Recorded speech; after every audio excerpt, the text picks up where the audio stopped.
Hey guys, what's up everybody? As you can see, I'm still wearing the same outfit from the last video, and it's because I filmed these videos within the same day. So today I wanted to talk about what it took for me to apply to the NYU's master's program, the stuff that I needed, and then from the last video, y'all already know that I got in to NYU Tandem Bridge. Yes, I did get into NYU's Tandem Bridge program, but I also got into NYU's Integrated Design and Media, which is the MS major, right? And so let's just talk about what I needed to apply. I have my laptop right here, and I'm filming on my iPad right now, but I have my laptop right here. So first we're gonna talk about the admission requirements and the stuff that I needed to apply to NYU, right? So it's the online application, which is $90, but you could get that fee waived. So if you do like NYU's Tandem Bridge program, which is basically a 7-month accelerated program that teach you about discrete mathematics, and just learning like deeper knowledge about computer science, that application fee will be waived for you so that you get to apply to any partnering MS major, right? So that's one way to get the fee waived. Now the other way to get the fee waived would be to interact with NYU faculty, right? And what I mean by this is like, say if NYU is saying, oh, we're having an event, we're having an application event, and prospective students are gonna come, they're gonna stay at the event. The thing is, at the end of these events, they normally give out fee waiver codes so that you could apply. They wanna see that you're interested in NYU, and they wanna see your effort. They wanna see you show up to events, right? They wanna see you call and interact with faculty, right? And so for me, my application was waived. After that, you need your transcripts from all your previous institutions that you attended. For me, I only had a bachelor's degree. I only attended one institution, which was Cornell University. And so for me, I had to go to Cornell's portal, to their student portal, log into their student portal, and then download my transcript from when I attended the school, because I graduated in May 2022, right? Then after that, you needed 2 letters of recommendation, minimum 2 letters of recommendation. I believe they let you submit up to 4 letters of recommendation. Personally, I only submitted 2, but I did have 4 people in mind when I was planning my application. The first recommendation I sought out was from the co-founder of my book app. I'm working in a team of 3 right now on a book app. One of those people is the co-founder, and then I am the other co-founder. And so being that I was doing integrated media and design and we're working on a book app, I was like, this is the perfect opportunity for my co-founder to talk about my work ethic, the skills that I possess, and how I am like a avid learner, how I like to do programs and courses, and how I bring that knowledge back, and how it helped us advance in like our app development overall. It shows my entrepreneurship, it shows my leadership, it shows that I can work in fast-paced environments, and I thought that would be a great holistic view for this program. Another letter of recommendation that I got was from my internship experience. So in 2023, I worked with Ecopreneur Media as a marketing intern. So I did like SEO management. I helped with managing their social media platforms and just like helping get their brand out there. I also worked with them on a rewards program feature that they were wanting to roll out for the students that were using their app. which I thought was really cool.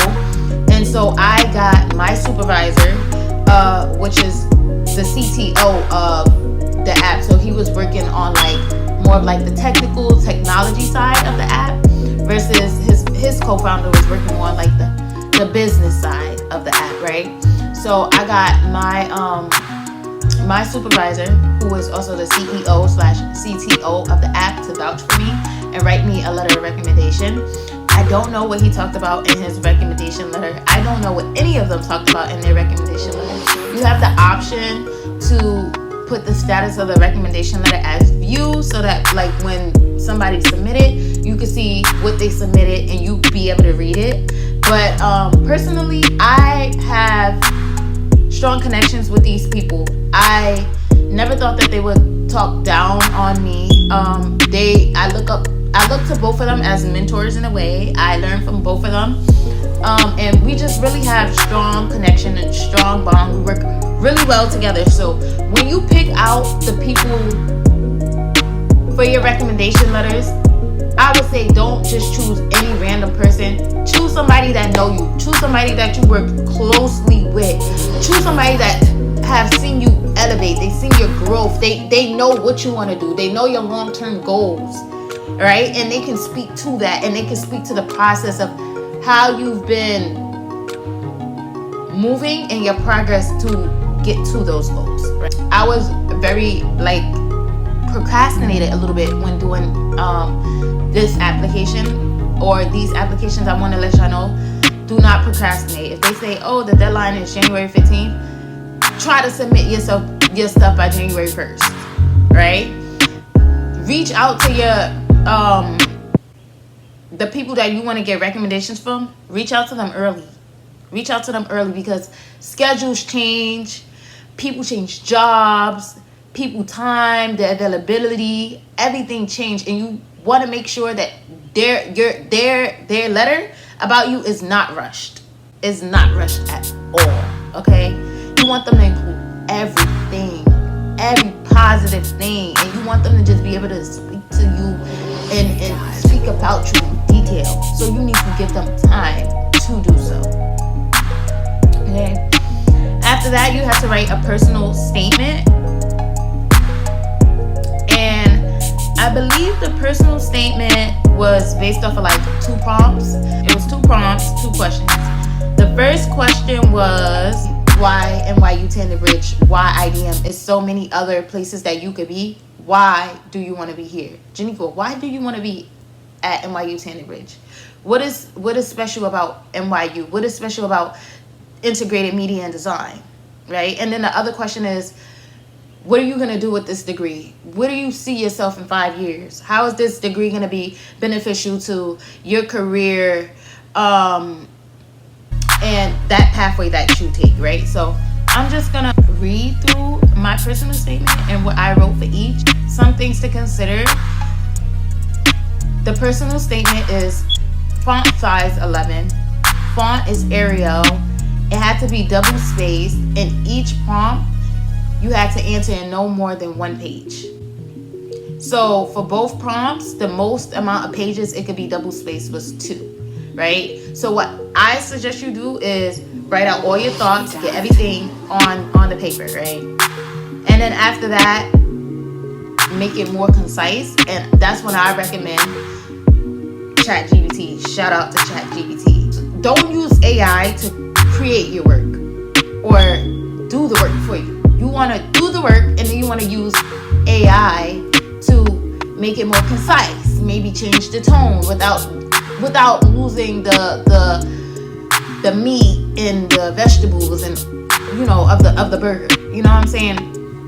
So I literally wrote out what I wanted to write, and then after that I put into ChatGPT, hey ChatGPT, can you make my response more concise? And can you make sure it doesn't surpass a page in length, double spaced? And yeah, that's how I did it. That's how you could do it. NYU asked you a question. They asked you if you used like AI to help you with your work. They don't use it against you. I clicked yes. You could click yes as well. like I said before, I didn't use it to write the basis of my personal statement. I just used it to make it more concise and meet the actual word requirements, right? So for the first question, like, why are you interested in this program? Why are you interested in NYU? Like, what's up? Talk to us. Why are you interested? This is what I wrote. My passion for technology and its societal impact began at the Bridge to Enter Advanced Mathematics program in 7th grade, sparking my interest in how technology can solve real-world problems. At Cornell, I majored in communications with a focus on digital communication and minored in info science, exploring how to design technologies that address user needs. A key experience was leading a human-computer interaction project to improve retail apparel access, where I iterated on designs based on user feedback. This led to an internship at Ecopreneur Media, a New York City startup, where I developed SEO skills and contributed to a high-fidelity prototype for a new rewards partnering program. My passion for startup culture grew as I thrived in a creative, collaborative environment. The IDM program offers the ideal space for me to continue growing in UX design and product management in New York's dynamic tech scene. My mission-driven work includes serving as a college advisor at Wings Academy, where I use Salesforce to track student progress and foster communication skills. At Kindwork, I deepen my knowledge of customer experience, CX, and user experience, UX, through tools like Zendesk and Intercom, learning to proactively problem solve. I'm excited to learn about assistive technologies like AI and work with faculty members such as Amy Hurst and Reginae Gilbert to design more inclusive experiences. The IDM program at NYU will help me grow as a designer and technologist, empowering me to create innovative, user-centered solutions that make a meaningful impact. Clearly you can tell I did my research, right? So one thing you want to do is talk about your past, right? And how that shaped your interest in integrated design and media. So I talked about like being in 7th grade and doing the Bridge to Enter Advanced Mathematics program, and how that made me want to be so involved in technology. And then I went to Cornell and I studied digital communications. Communications, yes. But my concentration was digital communications, which ties back to technology, and how I also took up the minor in info science, later moving it to a extra minor, right, to be a dual minor. I talked about that because of the human computer interaction project that I did. And within that I talked about like my experience and how I wanted to improve retail apparel access, right, and how I used user feedback to do so, right? And then I talked about literally like, now that was college. Now after college, what did I do? Well, I did work in a startup space, so I know what that is like, right? And maybe I didn't do like, it was for a marketing intern role, but I also got to help out with the UX team because of my UX background, right? So I got to move around and play a part in that, and being in that New York City startup culture space made me want to stay in New York City more, right?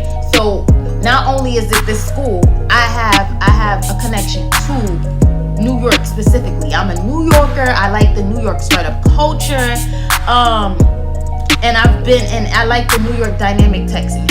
I have this experience. I like communication with people. I like collaborative work, and now I say, okay, and I like helping people. I like guiding people. I like guiding people through processes from the beginning to the end. And I talk about that college advisor role and how I use Salesforce to help students get into college and things of that nature, and how I also took it even further to say, and after I did that college advisor role, I wanted to learn about customer experience, which is a part of CX, which also ties back to this idea of UX and learning about the customer to make their experience better, right? That's what CX is and UX is about. And I talk about like how I learned skills, and I did a program to help me acquire those skills and acquire that knowledge so that I can actively problem solve. So the whole goal of everything that I learned right now is to actively problem solve. It's to help people.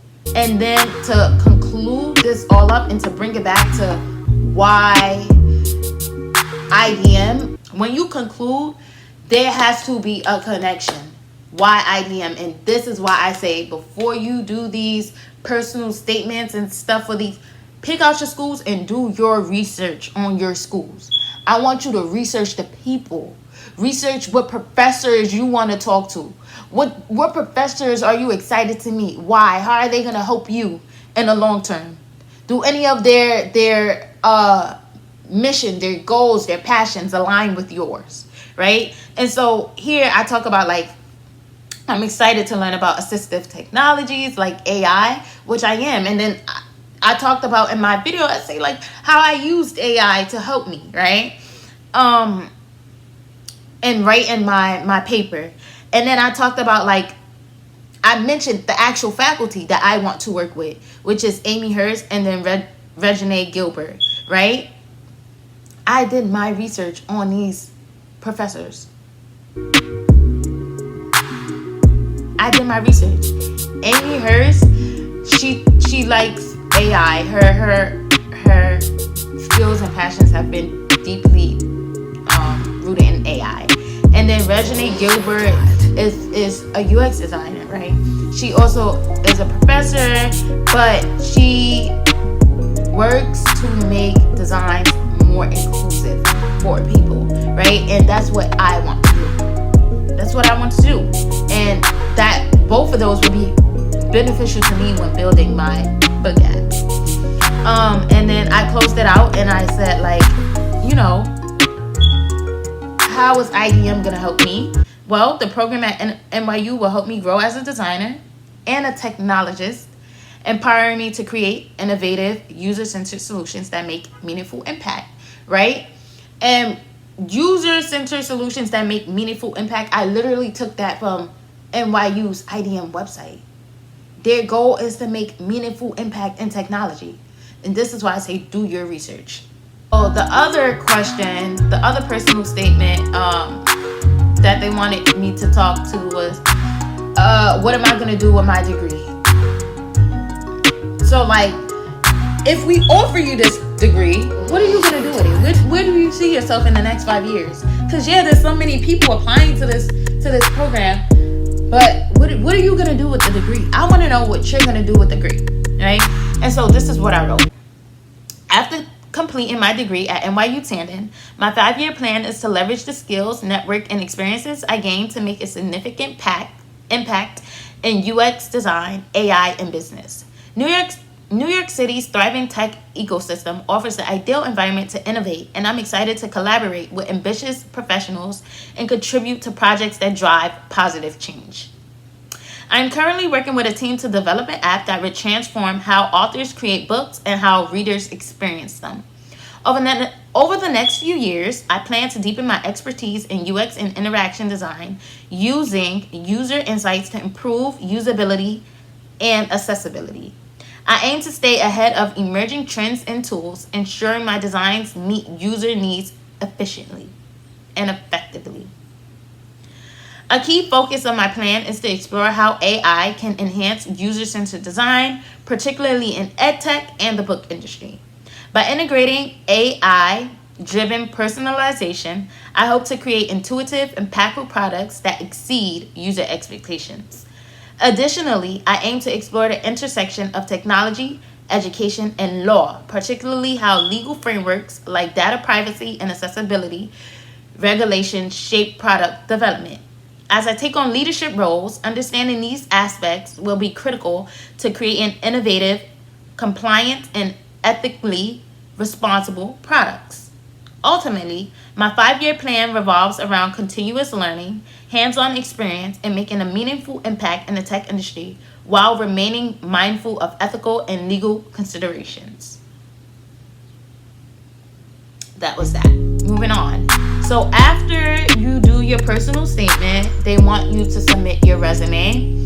And in a whole nother video, we're going to get into like resume tips and chicks, and I'm gonna show y'all what my resume was before and then the resume that I submitted after. Submit your resume, and then if you have like a portfolio of creative work or like a PDF or something that you would want to submit, you can. For me, I submitted a pitch deck to my book app that I'm working on with my co-founder, and then they want like TOEFL or IELTS scores, and that's for like if you're like an international student. I am not an international student, so I didn't submit that. And then they said an interview or Skype in person with faculty and administration if requested. I did not have an interview with any faculty because it was not requested of me to do so. And then after that, you had the video submission where you had to submit the MS video, which I already have posted. If you look in my shorts, you will see the integrated design media video submissions that I posted. Now, I've looked at so many video submissions online of what people posted and how they got in. My video was nothing like theirs. I did my video last minute. I remember recording my video in my kitchen, and I was thinking like, yeah, I'm not gonna get in because I recorded my video in my kitchen, but that was the only space that I had available at the time, and so I submitted the video. And yeah, like I got in. So they don't care about your background. They're more concerned with what you are saying in your video and how you're presenting yourself, and if you can communicate yourself very well in your thought process and ideas. The regular admission was February 15th.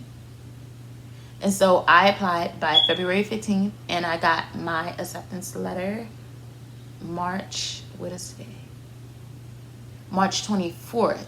Now, I opened my letter yesterday, March 23rd, but I actually received my letter on March 21st. I didn't check my email till March 23rd, though. So I technically got accepted March 21st. But that's all I have. That is just me going through what I submitted for my master's application for NYU. And yeah, I'm excited to see where this road takes me. I'm excited to see where I end up. Would I end up at NYU or would I end up at Columbia? We never know. But I will keep you guys posted. So it's your girl Janiqua, and I am out. I'll be back in another video. As always, I'll see you guys soon.